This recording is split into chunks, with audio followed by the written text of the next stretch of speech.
안녕하세요. 이희명입니다. 이번 시간에는 포츠담 선언의 한 포인트를 잠깐 말씀드려 보려고 합니다. 포츠담 선언은 이름이 많이들 익숙하실 겁니다. 보통 고등학교 때 한국사 교과서, 세계사 교과서에 다 나오는 그런 선언인데요. 1945년 7월 17일에 포츠담 회담이라는 게 열렸고 그 결과물로 45년 7월 26일에 포츠담 선언이 나오게 됩니다. 이 포츠담 회담은 2차 세계대전 중에 독일까지 패망한 상황에서 이제 일본에게 무조건적인 항복을 요구하는, 일본을 압박하는 그러한 회담이었고요. 이 회담에 참여한 국가는 미국, 영국, 소련이었습니다. 미국 대표 트루먼 대통령이 왔었고, 그 다음에 제가 전에 잠깐 이거 영상 찍었었는데 영국 대표로 포츠담 회담에 온 사람이 누구냐, 이 영상을 찍었었습니다. 어떤 교과서는 처칠로 나오고 어떤 교과서는 애틀리로 나오기 때문에 제가 영상을 찍었는데 둘 다 맞다. 포츠담 회담이 열릴 때 처음 참여한 영국 수상은 처칠이었으나 포츠담 회담이 열리자마자 치러진 영국 총선에서 이 처칠의 보수당이 패배를 했기 때문에 노동당이 승리를 했기 때문에 노동당 인물 애틀리가 수상이 됐고, 그래서 이 포츠담 회담 기간 중에 애틀리가 부랴부랴 포츠담으로 오고 처칠은 영국으로 돌아간 그 스토리를 전에 한번 영상을 올려드렸었던 적이 있습니다. 그 다음에 이 포츠담 회담의 온 소련 대표는 스탈린이었고, 중국도 이제 참여를 하게 돼 있었는데 중국 대표로 당연히 장제스가 포츠담에 와야 했는데 당시 중일전쟁 한창이었고 이 중국 국내 이 전쟁 상황 때문에, 일본과의 전쟁 상황 때문에 독일 포츠담까지 장제스가 올 그런 상황이 안 됐기 때문에 장제스가 나중에 이 회담의 결과물로 포츠담 선언문이 나올 때 거기에 내가 동의하고 참여하겠다, 양해를 좀 해달라, 이렇게 양해를 구하고 포츠담 회담에는 장제스가 불참했었습니다.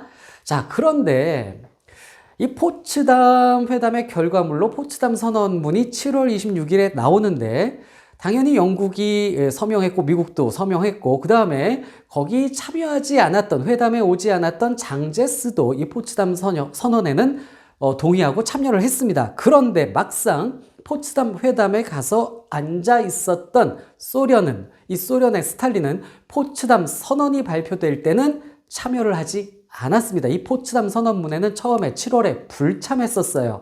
학생들 교과서에도 이렇게 나옵니다. 포츠담 선언하고 1945년 7월 이렇게 나오고 미국, 영국, 중국, 소련 참여 이렇게 나오면서 소련 옆에는 가로치고 따로 8월에 동참, 이렇게 메모가 교과서마다 돼 있습니다.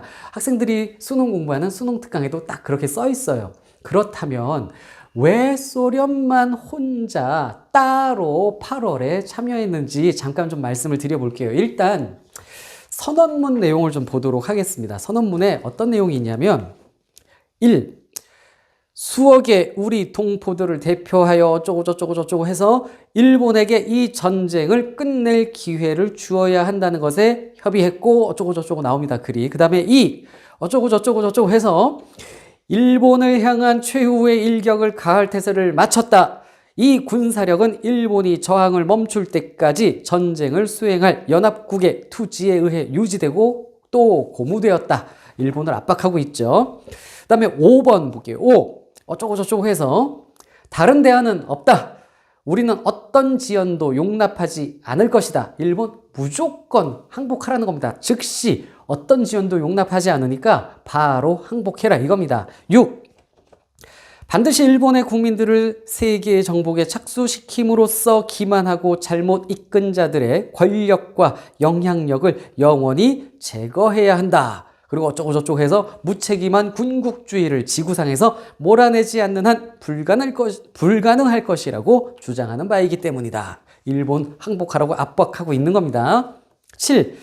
어쩌고 해서, 그리고 일본이 전쟁을 일으킬 만한 힘이 남아있다는 설득력 있는 증거가 생길 때까지, 힘이 남아있지 않다는, 이제 일본이 전쟁을 일으킬 만한 힘이 남아있지 않다는 설득력을 있는 증거가 생길 때까지 어쩌고 연합군은 일본 내 특정 지점을 지정하고 점령할 것이다. 항복 바로 안 하면 점령할 거다, 이 얘기입니다. 8. 카이로 선언의 요구 조건들이 이행될 것이며 일본의 주권은 혼슈, 홋카이도, 규슈, 시코쿠 그리고 우리가 결정하는 부속 도서로 제한될 것이다. 일본의 영토를 주요 4개 섬과 그 주변의 부속 도서로 제한하고 있는 내용인데, 자 여기에 보면 카이로 선언의 요구 조건들이 이행될 것이며 이렇게 나왔죠. 이 카이로 선언 내용 중에 뭐 여러 가지 우리가 공부하지만 일본의 무조건적인 항복을 받아낼 것이다 라는 내용이 카이로 선언에 있었거든요. 바로 그 지점을 얘기하는 겁니다. 즉, 이 포츠담 선언이라는 것은 일본의 무조건 항복을 요구하는 그러한 내용이 주제다 이렇게 볼 수 있어요. 그런데요, 소련이 왜 여기에 불참했냐면 소련은 영국, 미국, 그 다음에 그 중국과 달리 일본에 당시 선전포고를 하지 않은 상황이었습니다. 7월 26일 당시 일본과 전쟁 상황이 아니에요. 소련의 2차 세계대전 중 독일하고만 처음에 싸우고 있었죠. 미국, 영국, 중국은 일본과 계속 전쟁 중이었는데 소련은 독일하고만 싸우고 있었습니다. 그래서 1945년 2월 달에 얄타 회담에서 미국, 영국이 소련에게 요구해서 소련의 대일전 참전을 결정을 했었죠. 그리고도 이제 독일이 항복할 때까지 소련은 계속 독일하고만 싸웠고 독일 항복 이후에도 바로 일본과의 전쟁, 선전포고를 하지 않고 시간을 좀 지체하고 있었는데, 그런데 포츠담 선언이 나왔으니까 아니 일본한테 무조건적인 항복을 요구하는데 일본하고 전쟁도 하지 않는 나라가 항복을 요구할 수는 없잖아요. 그래서 이 전쟁 중이었던 일본과 전쟁 중이었던 미국, 영국, 중국만 포츠담 선언에 참여를 하고 아직 일본에 선전포고를 하지 않았던 일본과 공식적인 전쟁 과정에 들어가지 않았던 소련은 이 선언문에서 빠졌습니다. 그렇다면 8월에는 왜 참여했는가? 8월에는 선전포고를 했거든요. 자, 8월 어떤 상황이 전개가 되냐면 일본이 일단 이 포츠담 선언을 묵살합니다. 일본에게 무조건 항복을 요구하고 바로 항복 안 하면 점령할 거다, 쳐들어갈 거다, 공격할 거다 이렇게 압박을 했는데도 일본이 항복을 안 한 겁니다. 그래서 대대적인 일본 공격을 연합군이 하게 되지요. 여러분들이 가장 주목해서 볼 수 있는 그런 장면은 1945년 8월 6일이었습니다. 8월 6일 일본 히로시마에 원자폭탄이 처음 딱 떨어지게 되지요.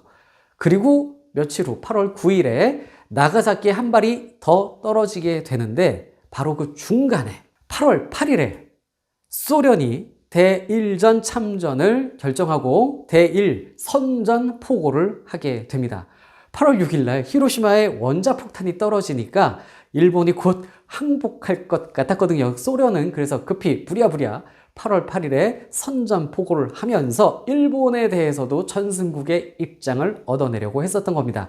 자, 이렇게 소련이 일본에 선전포고하면서 바로 포츠담 선언에 참여를 하는 그런 국가가 됐던 것입니다. 이렇게 교과서에 그 포츠담 선언에 소련이 8월에 따로 동참한 그 내용에 대해서 좀 설명드려 봤는데, 지난 시간에는 제가 그 러일 전쟁에서 러시아 함대가 수에즈 운하 통과 못한 정확한 이유에 대해서 말씀을 드렸었죠. 앞으로 이렇게 유튜브 채널에서 생각나는 대로 학생들이 교과서나 또는 뭐 학교에서 배우는 과정에서 조금 그 제대로 못 배우고 또는 좀 달리 배우거나 아예 안 배우는 그런 좀 일부 사실들에 대해서 생각나는 대로 또는 제가 아는 지식 범위 안에서 이렇게 좀 영상 계속 올려드려 보도록 하겠습니다.